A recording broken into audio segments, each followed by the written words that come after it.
మార్కెట్లో వందల కొద్ది లోన్ యాప్స్ ఉన్నాయి. అందులో ఫేక్ లోన్ యాప్స్ని ఎట్లా గుర్తుపట్టాలో ఈ వీడియోలో నేను మీకు క్లియర్గా ఎక్స్ప్లెయిన్ చేస్తాను. సో దట్ ఆటోమేటికలీ ఫ్యూచర్లో మీకు ఎప్పుడైనా పర్సనల్ లోన్ అవసరం పడితే మీరు ఏ లోన్ యాప్లో అయితే లోన్ తీసుకోవాలనుకుంటున్నారో అందులో యూ కెన్ డిసైడ్ ఏది జెన్యూన్ ఏది ఫేక్ అని చెప్పేసి మీరు ఆటోమేటిక్గా రెక్టిఫై చేయగలుగుతారు. ఫస్ట్ పాయింట్, మీరు లోన్ తీసుకునే యాప్ ఏదైతే ఉందో అది ఒకవేళ మీకు 100% గ్యారెంటెడ్ లోన్ అని కనుక మీకు చెప్పింది అనుకోండి, అది కంపల్సరీ ఫేక్ యాపే.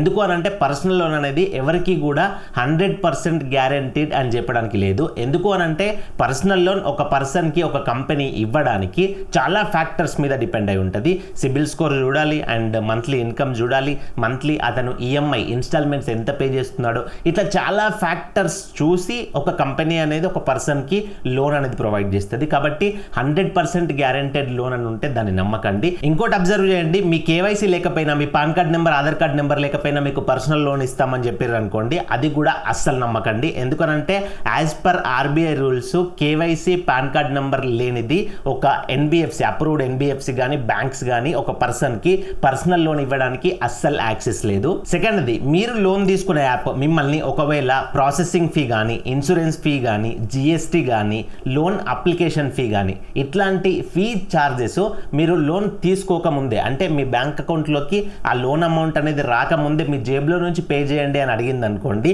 అది కంపల్సరీ ఫేక్ లోన్ యాపే. ఎందుకు అని అంటే ఏ అప్రూవ్డ్ ఎన్బిఎఫ్సి అయినా మీరు పర్సనల్ లోన్ తీసుకోవాలనుకున్నా, హోమ్ లోన్ తీసుకోవాలనుకున్నా, వెహికల్ లోన్ తీసుకోవాలనుకున్నా, అది ఏ లోన్ అయినా కానివ్వండి, మీకు పడే ఛార్జెస్ అన్నీ కూడా processing fee, stamp duty, GST ఇవన్నీ కూడా మీకు డిస్బర్సల్ ఏదైతే లోన్ వస్తుందో మీ బ్యాంక్ అకౌంట్కి అందులో నుంచి ఈ ఛార్జెస్ అన్ని కట్ అయిన తర్వాతనే మీకు ఆ లోన్ అమౌంట్ అనేది పడుతుంది తప్ప మీ జేబులో నుంచి వాళ్ళు డబ్బులు అనేది పే చేయమని అడగరు. సో వాళ్ళు ఒకవేళ మిమ్మల్ని ముందే డబ్బులు అడుగుతున్నారంటే అది కంపల్సరీ ఫ్రాడ్ యాపే. థర్డ్, మీరు పర్సనల్ లోన్ యాప్ని వాట్సాప్ నుంచి కానీ లేకపోతే ఫేస్బుక్లో, ఇన్స్టాగ్రామ్లో రీల్స్ చూస్తున్నప్పుడు, స్క్రోల్ చేస్తున్నప్పుడు అక్కడ ఉన్న అడ్వర్టైజ్మెంట్స్ చూసి అక్కడి నుంచి పర్సనల్ లోన్ యాప్ని డౌన్లోడ్ చేసుకోకూడదు. దాన్ని ఏపీకే ఫైల్ అంటారు.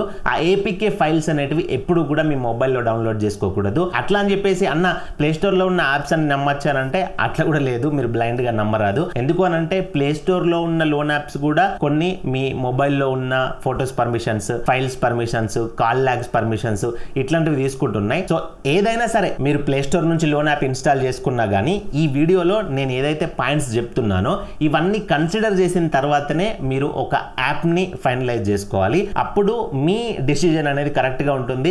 మీరు లోన్ తీసుకున్న తర్వాత కూడా రిగ్రెట్ గారు. ఈ వీడియో కంప్లీట్గా చూసి నేను చెప్పిన చెక్ పాయింట్స్ అన్ని కూడా కన్సిడర్ చేసుకుంటే మీరు ఆటోమేటిక్గా ఒక మంచి లోన్ యాప్ని పిక్ చేసుకుంటారు. ఫోర్త్, మీరు ఏ లోన్ యాప్లో అయితే లోన్ తీసుకుందామని యాప్ని మీ మొబైల్లో ఇన్స్టాల్ చేసుకున్నారో ఆ యాప్ ఓపెన్ చేసిన తర్వాత యాప్ కొన్ని పర్మిషన్స్ అడుగుద్ది. యాక్చువల్గా ఏ యాప్ అయినా కొన్ని పర్మిషన్స్ని తీసుకుంటేనే యాప్ మన మొబైల్లో వర్క్ చేయగలుగుతుంది.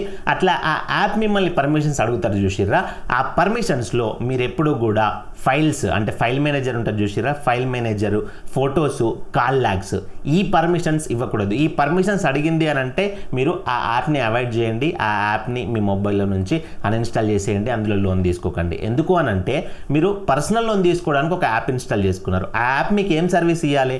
మీ పాన్ కార్డు, ఆధార్ కార్డు వీటన్నిటిని పట్టుకొని ఒక లోన్ అనేది మీకు ఎంత వస్తుందో అంత లోన్ అనేది ప్రొవైడ్ చేయాలి. లోన్ రాకపోతే వదిలిపెట్టేసేయాలి. అంతకుమించి మీ మొబైల్లో ఉన్న ఫొటోస్, వీడియోస్, మీరు ఎవరెవరికి కాల్ చేస్తున్నారు ఇవన్నీ వాళ్ళకేం అవసరం? ఫ్యూచర్లో మీరు లోన్ కట్టకపోతే వాటన్నిటిని వాడుకొని మిమ్మల్ని బ్లాక్మెయిల్ చేద్దామనే కదా వాళ్ళు అడిగేది. సో అట్లాంటి పర్మిషన్స్ అడిగితే మాత్రం ఆ యాప్స్ని అవాయిడ్ చేయండి. అండ్ కొంతమంది అడుగుతున్నారు అన్న కాంటాక్ట్స్ పర్మిషన్స్ అడుగుతున్నాయి కొన్ని యాప్స్ అని అడుగుతున్నారు. యాక్చువల్గా కాంటాక్ట్స్ పర్మిషన్స్ కూడా వాళ్ళు తీసుకోవద్దు. కాకపోతే కొన్ని యాప్స్ ఏం చేస్తున్నాయంటే మీకు ఒక ఎగ్జాంపుల్ చెప్తా. మీరు ఒక లోన్ యాప్ ఇన్స్టాల్ చేసుకొని అందులో లోన్ అప్లికేషన్ అనేది ఫిల్ చేస్తున్నప్పుడు మిమ్మల్ని వాళ్ళు రిఫరెన్స్ కాంటాక్ట్ నెంబర్స్ అయితే అడుగుతారు. అంటే మీ ఫాదర్ది, మదర్ది కానీ, మీ ఫ్రెండ్ది కానీ ఒకరిద్దరిది కాంటాక్ట్ నెంబర్స్ ఇవ్వమంటారు. మీ మొబైల్ నెంబర్ ఫ్యూచర్లో రీచ్ కానప్పుడు వాళ్ళ కాంటాక్ట్ అవుతామని చెప్పేసి. సో అక్కడ యాక్చువల్గా మనం మాన్యువల్గా మన ఫ్రెండ్స్వి, ఫాదర్ది, మదర్ది మొబైల్ నెంబర్ ఎంటర్ చేస్తే అది తీసుకోవట్లేదు. అక్కడ కాంటాక్ట్స్ ఓపెన్ అవుతేనే కాంటాక్ట్స్లో నుంచే మనం వాళ్ళ కాంటాక్ట్ అనేది సెలెక్ట్ చేస్తుంది. ఎందుకు అని అంటే ఇక్కడ ఫేక్ నెంబర్స్ కూడా ఇస్తున్నారు అని చెప్పేసి కాంటాక్ట్స్లో నుంచే తీసుకుందామని చెప్పేసి కాంటాక్ట్స్ పర్మిషన్స్ కొన్ని యాప్స్ తీసుకుంటున్నాయి. కాబట్టి కాంటాక్ట్స్ పర్మిషన్ అడిగిన ప్రతి యాప్ ఫేక్ అని చెప్పను, కాంటాక్ట్ పర్మిషన్ తీసుకున్న ప్రతి యాప్ జెన్యూన్ అని చెప్పను. సో ఒకవేళ మీరు ఏదైనా మీరు నమ్మిన లోన్ యాప్ ఇన్స్టాల్ చేసుకున్నప్పుడు ఆ loan app files, photos, call logs అడగలేదు, కాకపోతే కాంటాక్ట్స్ అడుగుతుంది అన్నప్పుడు మీరు ఎక్కడ డౌట్ పడాలి అని అంటే ఆ కంపెనీ అనేది ప్రీవియస్గా ఎవరికైనా ఏమైనా ప్రాబ్లమ్స్ క్రియేట్ చేసిందా, సర్వీస్ జెన్యూన్గా ప్రొవైడ్ చేస్తుందా, అదొకటి రీసెర్చ్ చేసి మీరు ప్రొసీడ్ అవ్వండి. ఫిఫ్త్, ఇది చాలా ఇంపార్టెంట్, మీరు ఏ యాప్లో అయితే లోన్ లోన్ తీసుకుందామని డిసైడ్ అయ్యారో ఆ యాప్ అనేది లెండర్ డీటెయిల్స్ మీకు పక్కాగా చూపించాలి. లెండర్ డీటెయిల్స్ అంటే మీకు ఒక ఎగ్జాంపుల్ చెప్తా. ఇప్పుడు మార్కెట్లో చాలా యాప్స్ ఉన్నాయి. ఆ యాప్స్ అన్నీ కూడా జనాలకి వాళ్ళ పాకెట్ల నుంచి లోన్ అనేది ప్రొవైడ్ చేయట్లేదు. ఎవరైతే ఆర్బీఐ ద్వారా అప్రూవ్డ్ ఎన్బిఎఫ్సిస్ ఉన్నారో వాళ్ళతోటి పార్ట్నర్షిప్ పెట్టుకొని కూడా వాళ్ళ దగ్గర నుంచి లోన్ అనేది మీకు ప్రొవైడ్ చేస్తున్నారు మీడియేటర్గా ఉండి. మీ దగ్గర నుంచి రికవరీ కానీ ఇంట్రెస్ట్ రేట్స్ కానీ అవన్నీ కూడా ఈ మీడియేటర్ వాళ్ళే డిసైడ్ చేసుకుంటున్నారు. కాబట్టి ఎవరైతే లెండర్ నుంచి మీకు డబ్బులు వస్తున్నాయో ఆ లెండర్ ఎవరో ఒకసారి చూడండి యాప్ డీటెయిల్స్లో. ఆ లెండర్ ఆర్బీఐ లిస్ట్లో అప్రూవ్డ్ కింద ఉన్నారో లేదా చూడండి. ఈజీగా చెక్ చేయొచ్చు. మీరు గూగుల్లో ఆర్బీఐ అప్రూవ్డ్ ఎన్బిఎఫ్సి కంపెనీస్ అని సెర్చ్ చేస్తే ఈ పోర్టల్ వస్తుంది. ఇందులోకి వెళ్ళిపోండి. ఇక్కడ 2 పీడిఎఫ్స్ ఉంటాయి. ఒకటి లైసెన్స్ యాక్టివ్గా ఉన్న వాళ్ళు ఉంటుంది, అప్రూవ్డ్ వాళ్ళది. ఇందులోకి వెళ్ళిపోయి మీకు ఏదైతే లెండర్ అక్కడ చూపించిందో వాళ్ళు ఇందులో ఉన్నారో లేదా సెర్చ్ చేయండి. ఒకవేళ ఇక్కడ లిస్ట్లో ఆ లెండర్ కనబడలేదు అనుకోండి, మీరు బ్యాక్ వచ్చేస్తే లైసెన్స్ క్యాన్సిల్ అయిన వాళ్ళ లిస్ట్ కూడా ఉంటుంది. అందులోకి వెళ్ళి చూడండి. ఒకవేళ క్యాన్సిల్ అయిన లిస్ట్లో ఆ లెండర్ ఉన్నాడు అనుకోండి, ఆ యాప్ని కూడా అవాయిడ్ చేయండి. నెక్స్ట్ ఇది కూడా చాలా ఇంపార్టెంట్. ఇప్పుడు నేను చెప్పే దాని ద్వారా చాలా మంది స్కామ్స్లో ఇరుక్కుంటున్నారు. కొన్ని లోన్ యాప్స్ మొత్తానికి సిబిల్ స్కోర్ లేకపోయినా బ్యాడ్ సిబిల్ స్కోర్ ఉన్న మీకు లోన్ ఇస్తాయని చెప్తున్నాయి. సో సిబిల్ స్కోర్ తక్కువగా ఉన్న వాళ్ళు, బ్యాడ్ ఉన్న వాళ్ళు ఏం చేస్తున్నారంటే చాలా మంది ఈ వలలో పడిపోయి ఆ యాప్ని ఇన్స్టాల్ చేసుకుని అందులో లోన్ అనేది అప్లై చేసుకుంటున్నారు. యాక్చువల్గా బ్యాడ్ సిబిల్ స్కోర్ ఉన్న మొత్తానికి సిబిల్ స్కోర్ లేకున్నా లోన్ యాప్స్ అనేటివి చాలా వరకు అప్రూవల్స్ ఇవ్వవు. కొన్ని లోన్ యాప్స్ ఉన్నాయి. వాళ్ళ ఇంటెన్షన్ ఏంటి అంటే ఇప్పుడు ఎగ్జాంపుల్ ఒక పర్సన్కి 18 years దాటిన తర్వాత పాన్ కార్డు తీస్తాడు. పాన్ కార్డు తీయగానే ఆటోమేటిక్గా సిబిల్ స్కోర్ స్టార్ట్ అవ్వదు కదా. సో అట్లాంటి వాళ్ళకి ఛాన్స్ ఇద్దామని చెప్పేసి చిన్న లోన్ లిమిట్ 1000 రూపీస్ కానీ 500 రూపీస్ కానీ ఎవరైనా అప్లై చేసుకుంటే కొన్ని లోన్ కంపెనీస్ లోన్ యాప్లో లోన్ ఇస్తున్నాయి. అండ్ వాళ్ళు ఎట్లా కడతారో చూసి ఆ బిహేవియర్ అంతా చూసి వాళ్ళ సిబిల్ స్కోర్ అన్నది అప్డేట్ చేస్తున్నాయి. అటు ఆ పర్సన్కి సిబిల్ స్కోర్ అప్డేట్ అవుతుంది, ఇటు ఈ కంపెనీకి బిజినెస్ కూడా జరుగుతుంది. కొంచెం రిస్క్ ఉన్నా కానీ బిజినెస్ జరుగుతుంది. సో అట్లాంటి కంపెనీస్ మొత్తానికి సిబిల్ స్కోర్ లేని వాళ్ళకి ఛాన్స్ ఇస్తున్నాయి తప్ప మిగతా వేరే ఏ కంపెనీస్ కూడా మొత్తానికి సిబిల్ స్కోర్ లేని వాళ్ళకి, సిబిల్ స్కోర్ బ్యాడ్గా ఉన్న వాళ్ళకి లోన్ కంపెనీస్ ఇచ్చేటివి ఏవి కూడా లేవు. సో ఇవి కంప్లీట్ చెక్ పాయింట్స్. ఈ చెక్ పాయింట్స్ని మీరు నేను చెప్పినట్టుగా కన్సిడర్ చేసుకున్నారు అనుకోండి, మీరు ఫేక్ లోన్ యాప్స్ని ఈజీగా ఫిల్టర్ చేసేస్తారు. అందులో నుంచి జెన్యూన్ లోన్ యాప్స్ని కూడా మీరు రెక్టిఫై చేసుకోగలుగుతారు. ఒకవేళ మీకు ఈ పాయింట్స్ అన్ని ఫిల్టర్ చేయడం రావట్లేదు, మీకు జెన్యూన్ లోన్ యాప్స్ని కూడా ఎట్లా రెక్టిఫై చేయాలి అని ఈజీగా స్టెప్ బై స్టెప్ ప్రాసెస్ కావాలి అని అంటే మీరు వీడియో కింద కమెంట్స్ చేయండి. జెన్యూన్ లోన్ యాప్ ప్రాసెస్ అని చెప్పేసి ఏదైనా కమెంట్ చేయండి జెన్యూన్ అని చెప్పేసి. ఎక్కువ కామెంట్స్ వస్తే నేను ఆ వీడియో కూడా సెపరేట్గా పార్ట్ 2 వీడియో చేస్తా. అండ్ మీలో ఎవరైనా పర్సనల్ లోన్ ఇప్పుడే రిక్వైర్మెంట్ ఉన్న వాళ్ళు ఈ వీడియో చూస్తూ ఉంటే నేను వీడియో డిస్క్రిప్షన్లో genuine personal loan companies links అయితే ప్రొవైడ్ చేసిన.